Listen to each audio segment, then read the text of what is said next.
You took us there, Don. Thank you.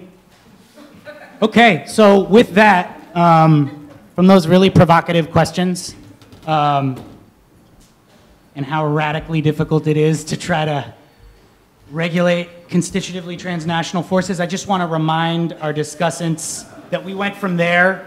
We also spent some time with the 13 area plans in District 6 and the really localized specific work of SOMCAN.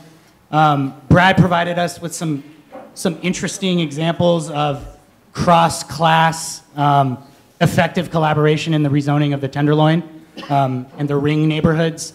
And Calvin, told a narrative of a real maturation of, I think, a generation of housing activists who went from aesthetics and height limits to real linkage of the impacts of development. So that was by way of reminding John and Jane where we were. And with that, our discussants. Thanks. Well, thank you. Good afternoon, everybody. I'm John Elberling. First, I just want to note it's a real honor to be on this table with so many courageous activists that we've worked with over the years. And I am wearing my festival garb at the moment here for two very good reasons. Number one, I am really excited. I'm going to New Orleans in 2 weeks for the Jazz and Heritage Festival.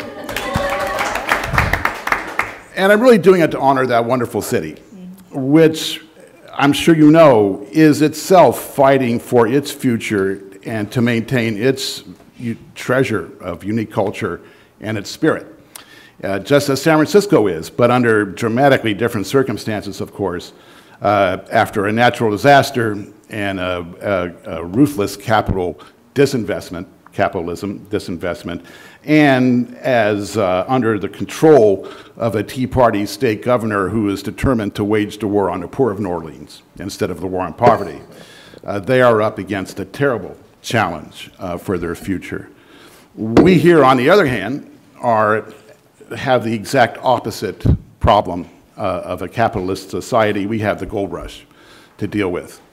And I want to just start to pick up and go through the time and the comments, the previous comments, to try to address what is the spirit of this city actually, and what is it going to be for the 21st century? What's going to be the future of our communities and our culture, and our soul? And Mario started at the right place, the gold rush. You can find people today who basically say this dot-com gold rush we're having now is the real San Francisco. That's what it's about. It's about the triumph of opportunity, as they put it. And as Mario pointed out, of course, the original gold rush was a brutal capitalist endeavor. The indigenous peoples, their culture was destroyed. The survivors were ruthlessly exploited as cheap labor. And of course, for every winner in the gold fields, there were dozens of losers that you don't hear about, but many died an early and hard death in the process of trying to pursue their El Dorado. And of course, the environmental destruction of California was also launched as part of the California Gold Rush. That's the truth about the Gold Rush. But in San Francisco, it's been so heavily romanticized, you just don't ever hear much about that part. And now the same entities are trying to romanticize this one and just deny that the terrible consequences that befall. Every gold rush has more losers than winners, far more and more victims than success stories. And they keep pretending that's not what happens in a capitalist society. Mario also got us on the right track when he talked about post-war San Francisco. Indeed, the downtown establishment, the corporate elite, controlled the city, controlled the city's politics.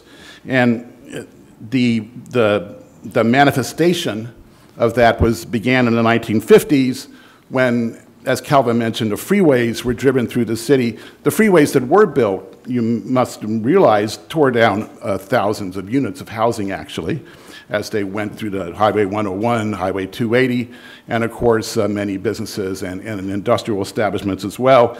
And the egregiously racist Western Addition A1 project tore down half the Fillmore district and jammed the Geary Expressway through in the name of improving traffic. That was the 1950s. And the 1960s was the first activist reaction to that agenda. Part of it was the civil rights movement. It was national, the local civil rights movement. The climatic event was the 1964 Sheraton Palace sit-in, where the issue was labor, justice for labor, non-discrimination in hiring. And of course, the redevelopment projects of that decade, the Western Addition second stage and Yerba Buena, in my neighborhood, South of Market, which was a straight-out class warfare, tear down Skid Row to make room for downtown expansion. It was a very straightforward agenda. There was the reaction. There was a fight. And in the 70s, that reaction led to some very important initial regulatory measures. Calvin was there. That's when I met him. I met him in the discussions about establishing rent control in San Francisco, which is one of the most important accomplishments that was done from that era. There were also hotel conversion ordinances and other regulatory ordinances.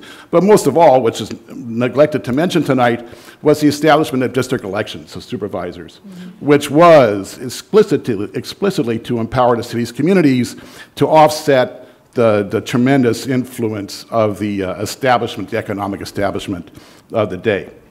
And that's a signal accomplishment of that era, and Calvin and many others who worked on it. In the 80s, as Brad explained, we were able to segue into a more proactive agenda focused on downtown, and one of the major things we sought to accomplish was to leverage the tremendous economic resources of that growth to address the needs of the city. So that's when we first were able to establish exactions on development that would pay for public transit construction as needed, and to leverage it for fees for affordable housing construction and other, what we call today, community benefits. That was the beginning of that movement, and we've kept that up ever since throughout the time, including inclusionary housing that was finally adopted thanks to the work of Choo Choo and Calvin and others just about 10 years ago. In the 90s, we were faced with, of course, first there was an economic lull, but then all of a sudden the housing market picked up steam, and the first dot-com boom toward the end of the 90s came forward, and we were faced with massive speculation in how to deal with it. But on the plus side, because of hard work, political work, we were able, as a coalition, to establish in the new redevelopment projects of the era, the massive new projects, Mission Bay, the two base closure projects, the Hunters Point Shipyard, Treasure Island, and Trans Bay redevelopment area, we were able to establish a policy that 30% of the housing in those projects, and there's tens of thousands of units in those master plans, would be affordable housing. We were able to set a standard that is still written into those plans today and will be built. It will take some decades, but will be built. And that was a great accomplishment to set that standard and devise a way to achieve it. In the aughts, the most recent years, of course, we've seen a tremendous retrenchment. The economic retrenchment of the Great Recession, and the political retrenchment of the Republican counter-revolution that is very powerful at the national level and is doing everything it can to dismantle everything going back to the New Deal and basically take us back to 1925, and Calvin Coolidge was president, and that's their idea of America's future. That's where we are. I look at this history, and what I see is the real spirit of the city is that we fight about our future. We fight for the best future that we can figure out how to make real. That's what we are about. It's not about the gold rush. It's about coming up with a city that is a city for everybody. And that's what many of us, and many who have passed on now and gone before us, and we stand on their shoulders, have been fighting for. The private market, capitalist market, is going to totally gentrify our city's housing stock. It's not a question of if, it's a question of when. 20 years, 30 years, 40 years, we can crunch numbers to try to figure out when that will happen, but it's going to come. And there's no known way to stop it. That means that we have to build a future for our communities that the capitalist market is not. And Choo-Choo every year has a retreat in December. And I can tell you what our proposal is going to be to our colleagues in next December, is that we need to set, not a goal, but make happen that over the long term, over the decades, the next 10, 20, 30, 40 years, 30% of all housing built will be affordable. Now, we can do that. 10% of it would be the traditional nonprofit developed affordable housing using subsidies, whatever funds are available, whatever programs exist. But the other 20 is going to have to be, 20% will have to be inclusionary housing. And right now, we are capped at 12%. It was 15% a few years ago, but Choo-Choo and others were blackmailed into a cut to 12% as a condition of the Prop C bond measure that replaced the tax increment funding for housing that we lost, thanks to Governor Jerry Brown. And so it's 12% now. We are going to have to go back to the ballot one day to change that. There's no other way to do it. But 20% in this boom time is certainly possible economically for the private sector. I can tell you that in the housing balance ordinance that Supervisor Kim just introduced is an initial step to set that goal. It doesn't provide the funding directly, and it's not an inclusionary housing requirement. But it sets the conceptual goal for District 6 to show that we can go there as a city if we want to. The last thing to note is that in getting things done, the power of people, of course, is crucial, and others have addressed this, but it also helps to have substantial financial resources. And I just want to share with you one great irony of the last decade is our company was able to do some very advantageous project refinancings. We have a war chest to fight this battle, litigation, ballot measures, whatever. $1 million, cash in the bank today. We have the money in the bank. And we are going to use it because we are not going to stand by and let the private sector just take this city over. Thank you.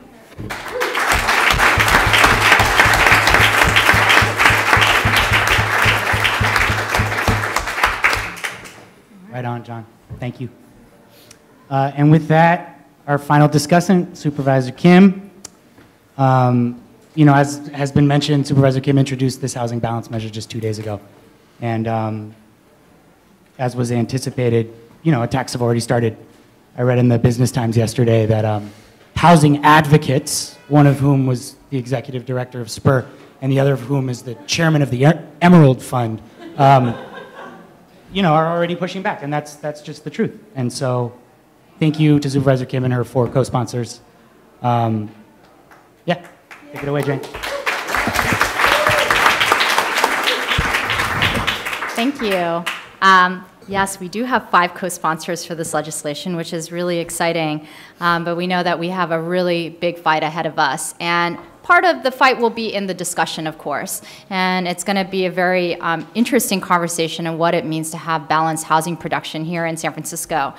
I was going to talk really quickly about the district, but Angelica did a really good job of kind of going through it. But this is District 6, in case anyone needed a visual. It largely encompasses the Tenderloin, the South of Market, Mission Bay, and Treasure Island. This is our total population. Roughly 70,790 residents.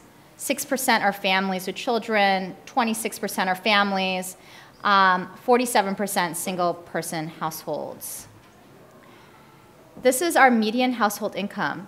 Our median household income is $37,431. What a lot of people don't realize about District 6 is that we actually have the lowest AMI, lowest household median income in the city of San Francisco. Our city median is actually $71,416. We also have the highest percentage of people living under the poverty line at 22%, 13% being the city average. This is our racial and ethnic breakdown: 9% African American, 34% Asian, 45% white, Native American at 0.6%, and Native Hawaiian, Latino at 15%. This is our district characteristics: 18% owner-occupied, 82% renter-occupied. And then just some fun fact, we have the fewest parks and the smallest parks in the city. This is kind of a really hard map to see. So I think Angelica went through the planning areas of District 6, and then these are a description of our planning areas. I thought I would go over a description of the legislation that we introduced on Tuesday. And keep in mind, this legislation has actually been in the works for over 7 years. It started actually with a lot of people that are sitting in this room, with the Western Soma Citizens Advisory Committee, of which Angelica and John Elberling sat on. And the concept in building a community-driven area plan was trailing legislation where we would link affordable housing to market rate housing, a concept that is often called metering. And the idea is if we are going to produce more housing, that a certain percentage of it should be affordable to the average San Franciscan resident. And this legislation, coming really out of 3 years of work in our office under the lead of April Veneracion in our office. Thank you, April. Was finally introduced on Tuesday.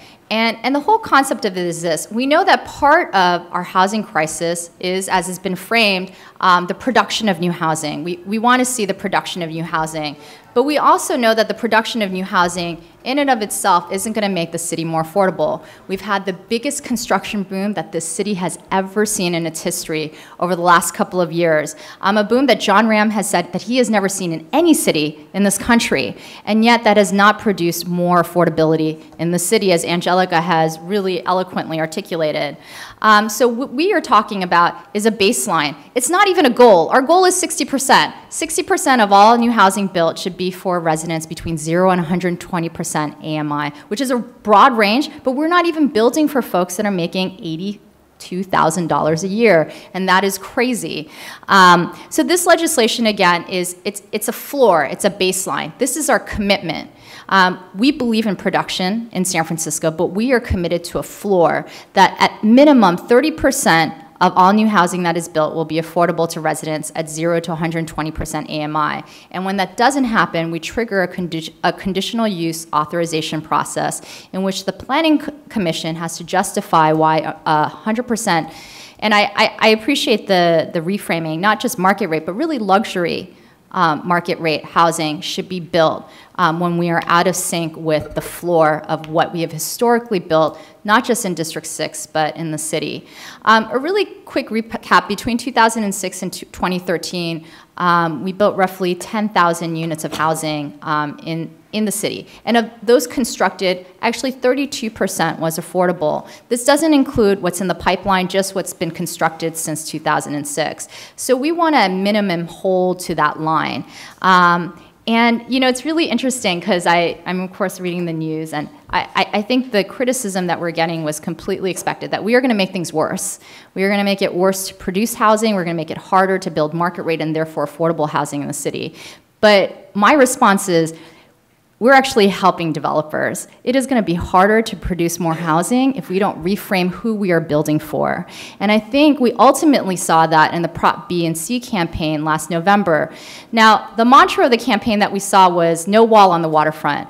But I think actually the reason why the campaign lost or won, whichever side you want to look at it, was a lot more than the waterfront. I think a lot of residents citywide were tired of seeing more luxury housing go up. That was part of it. Of course, some of it was about the waterfront and the environment, but I think that there was a large part of San Francisco that said, I don't want to see more housing that's not being built for me.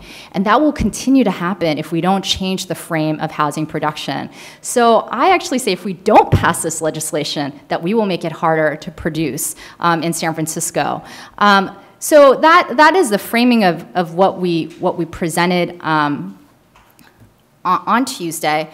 It's not a radical concept. We are not prohibiting production of market rate housing, and we're not even going towards the goal that we should be achieving, which is 60%. But I do think that we are inherently changing the frame, which is incredibly important, and we are also having a very public discussion on what it means to build for the city. The one last fact that I forgot to present about the district, I had mentioned that we have the highest number of residents that live under the poverty line in our district, is that roughly 53 or 54% of our district live on census tract blocks where their neighbors are making 50% and below AMI in our city.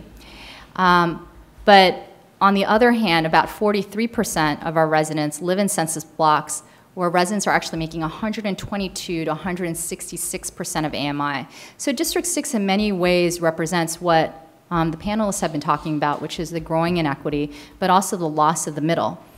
We have completely lost middle-class households in District 6, and we've become a district of the rich and the poor. And it's certainly, I don't think our district is the only district that's showing this kind of demographic shift, but it's certainly something that has been very clear in our district. Other reasons why we picked District 6, besides that it came out of the Western Soma Citizens Advisory Task Force, we also know that we are ground zero for development. A lot of the development that has been occurring in the city is happening in our district. And to give you a sense, the 15,914 units actually constructed between 2006 and 2013, 9,456 of those units were built in District 6. So we believe that this will have huge citywide impact, but we really look forward to the conversation and dialogue for us to expand those boundary lines. Actually, that's it, Peter. You don't have to give me the sign. I saw Peter Cohen put up the time check, and I have to say that's a very tough job, especially with this panel. But we have all kept under our timeline, and I think at this time, perhaps we should open up to more questions. Thank you, Supervisor. Yep, so as Jane just said, now's the time. We have a few minutes for Q&A.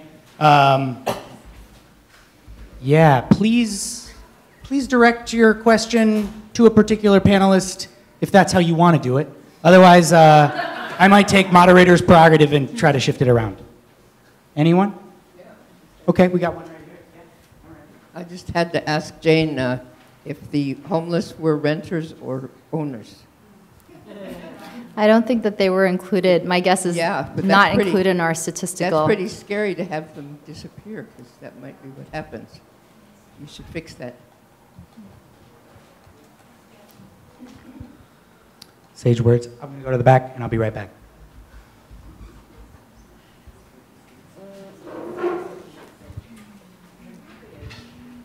Direct this towards Calvin.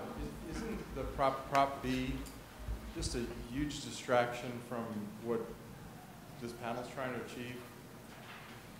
Because it's talking about focusing on heights, focusing on just separating the linkage. I do not oppose Proposition B. I do not support Proposition B.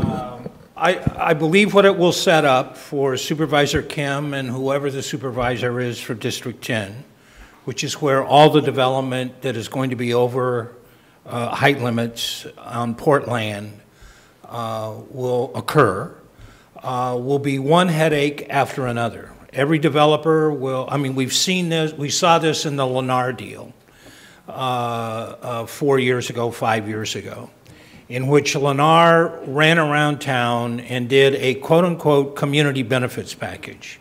Some would argue that there were real benefits in that community benefits package. I certainly understand labor's support of that community benefits package. But from an affordable housing point of view, it was kind of disastrous. They actually reduced the amount of affordable housing that would be allowed in the Naval Shipyard. That went on the ballot, and that won. And it won because Lennar was able to put together an AstroTurf coalition that looked real good. I think that's what we're going to be confronted with time after time after time as a result of Proposition B. And what you're going to get is people objecting to a development because it's too high, and people supporting the development because it, quote unquote, provides benefits for the community. And that's exactly not the way to build coalitions in this town around development. And I want to slightly pivot to Don's question.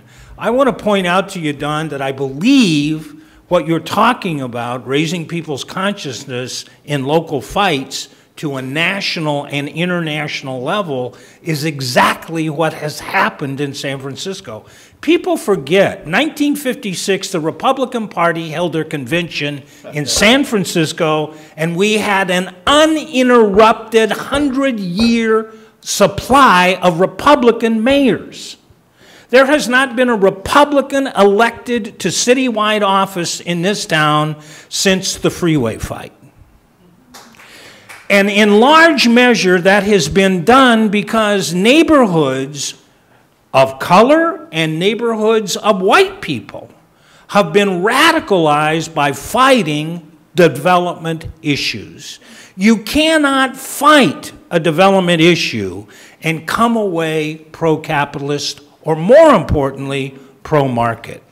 We have, since that struggle started, moved 52% of the housing stock in San Francisco into price-controlled regimes. Either rent control, permanently affordable housing development, public housing, inclusionary zoning, BMRs. 52% of the housing in San Francisco is now price-controlled. And that is a result of the actions of people of color, of people in every neighborhood in this city, passing condominium conversion controls, passing rent controls, passing hotel conversion controls, all of which left them radicalized. And it changed the politics of this town. So now we're made fun of as being the People's Republic of San Francisco and irrelevant. 30 years ago, 40 years ago, this was a right-wing town. Don't forget, folks, historically, San Francisco was the home of yellow peril politics. Look at where we are today, and in large measure, that has been due to the radicalization of a population over local struggles. I'll just conclude. With a president of the United States that was elected on hope and change that didn't quite get there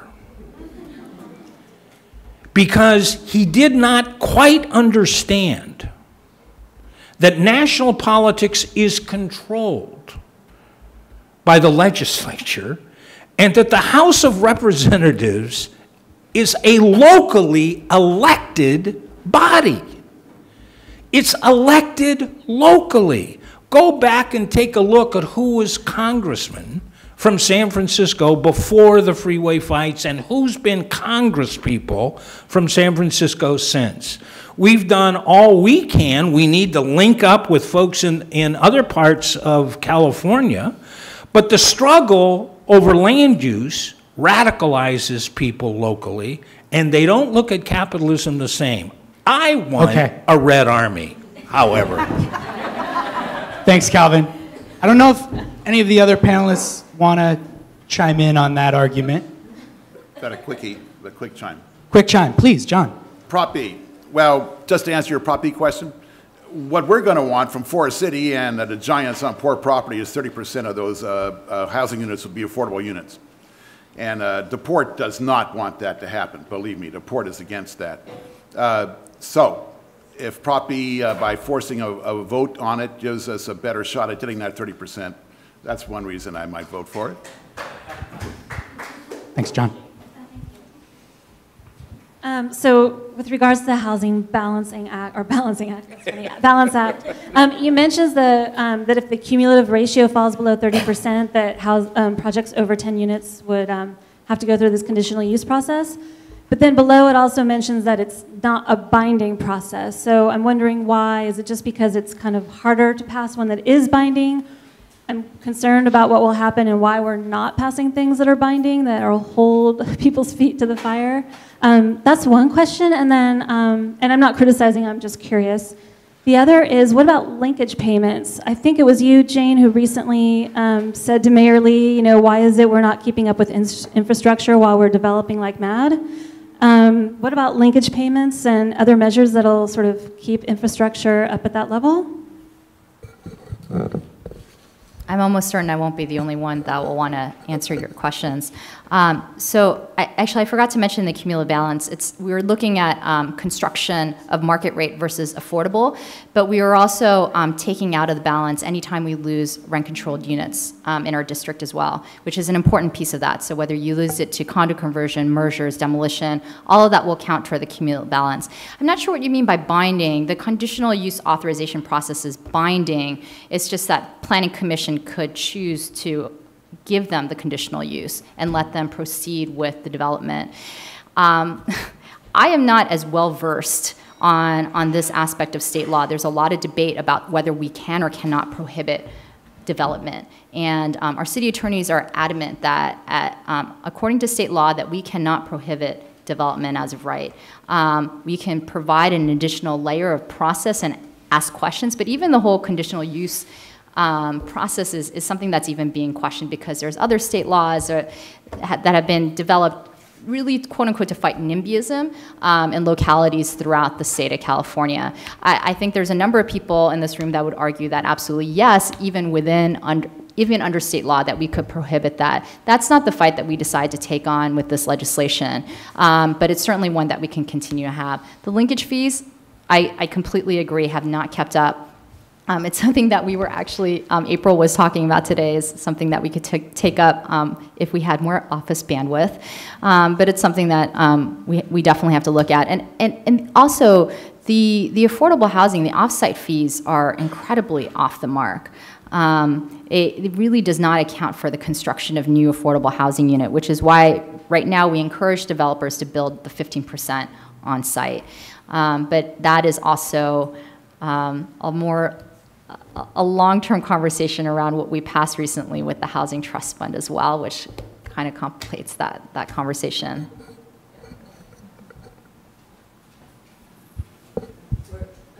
So, hi. So I have more of a comment, I think, than a question. Because when I think about, and especially a lot of what you were saying, Calvin, specifically thinking about like what San Francisco looks like now, and looking at the fact that between 1990 and 2011, the black population was cut by 50%, and thinking about how that started with what happened with urban renewal policies, Western Addition, Lennar continued it, the Bayview Hunters Point, like all of those different pieces, like continued that, in addition to the foreclosure crisis, the disinvestment in public housing, et cetera, et cetera. So I think that in terms of like thinking about the lessons, and I guess this is where it gets to the question part, because we're seeing that same type of displacement continue with black folks, with Latino folks from the Mission. And I'm guessing the question is more or less like in terms of a lesson, in terms of like communities of color that are radicalized and that have been severely displaced from San Francisco, what are the lessons that you have learned really that in terms of like the importance of regionality or the importance of other places in terms of your organizing strategies around housing and around questions of development?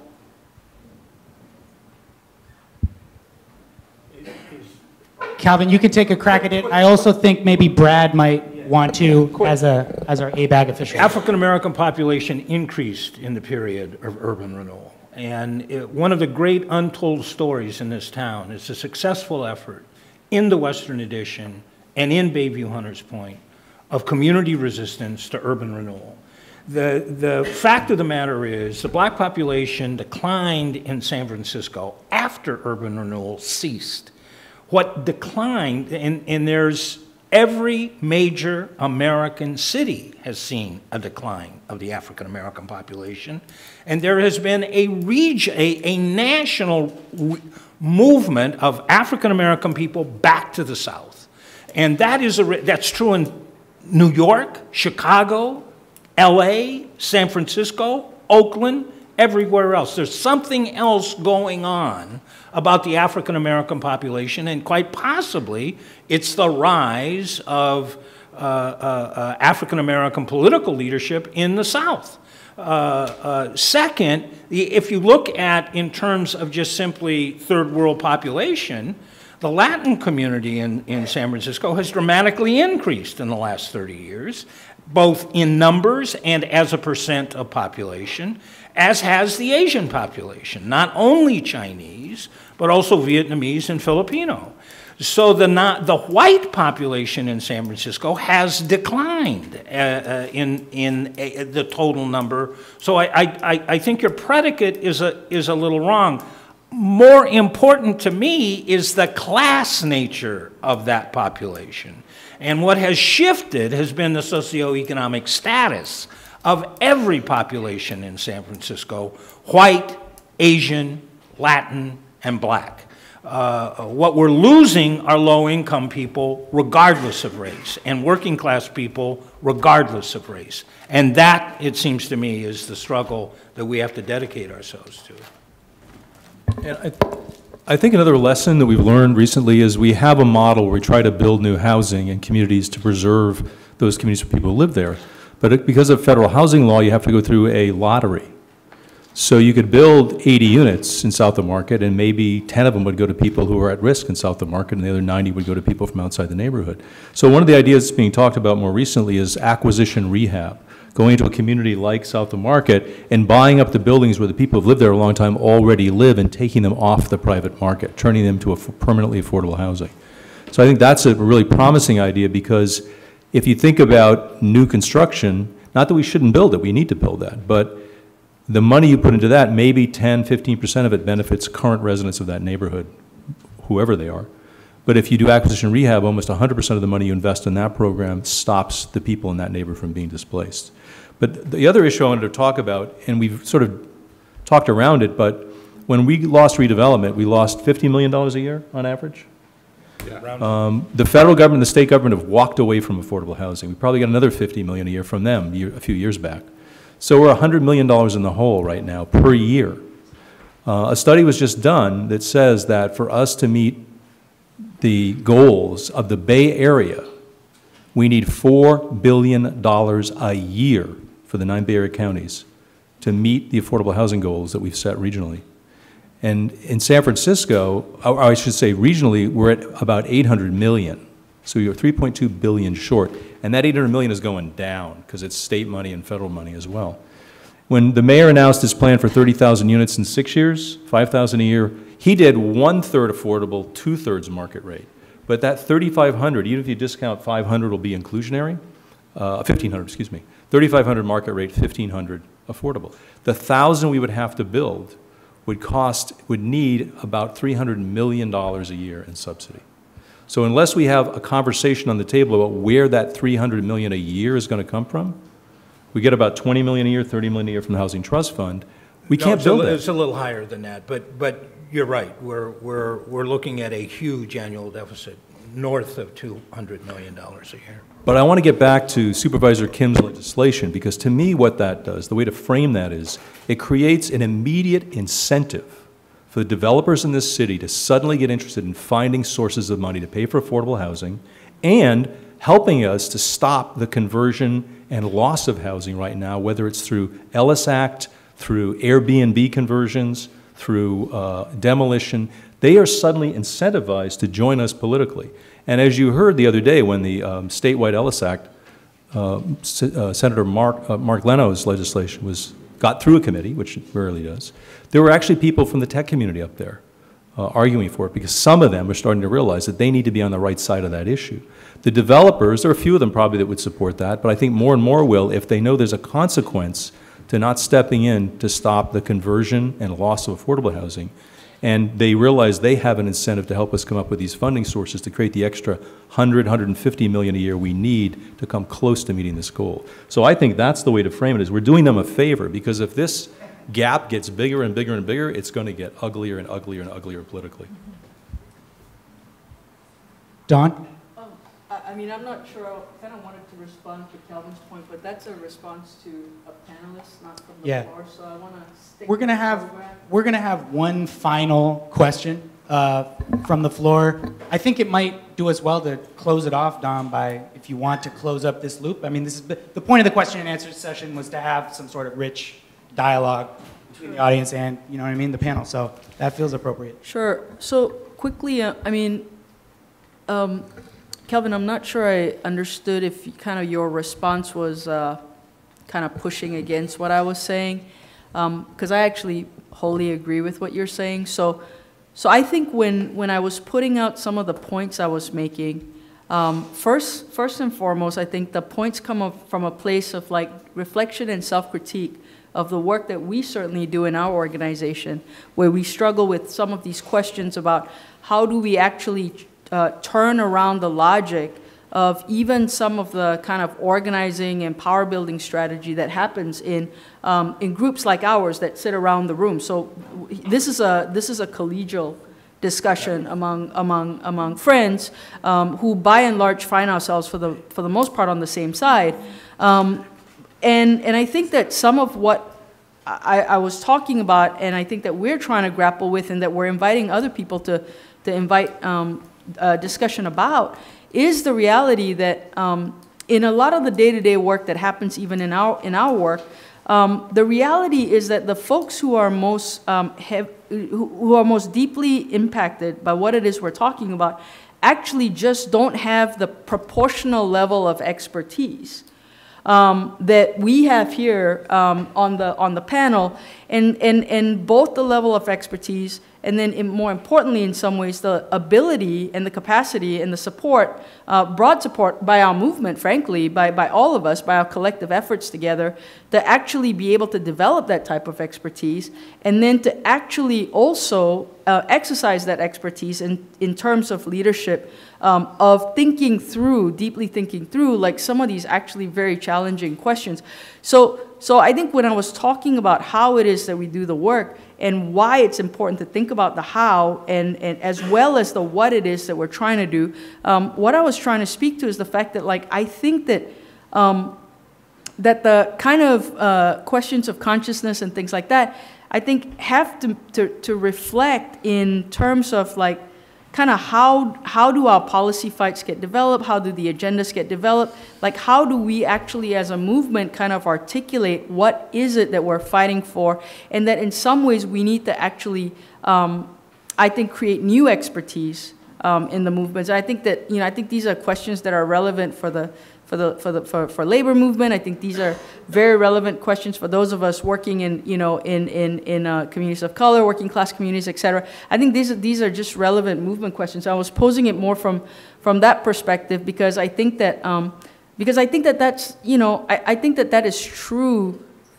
to some extent for a lot of the work that happens. And I think that, the question was posed as, that I'm trying to pose is like, how do we really actually think and look at that more deeply? But that's kind of the nuance. I'm sorry.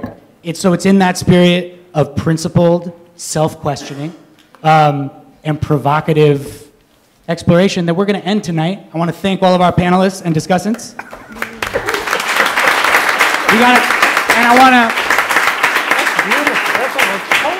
Thanks again for the labor that made this possible. Please consider donating, because, otherwise everyone's going to have to pick up the tab. So please think about it. If you can, we have a volunteer in the back. She's holding up a can of money. Please consider donating. And actually, before we conclude, I just wanted to, again, thank Supervisor Kim for coming and encourage everyone.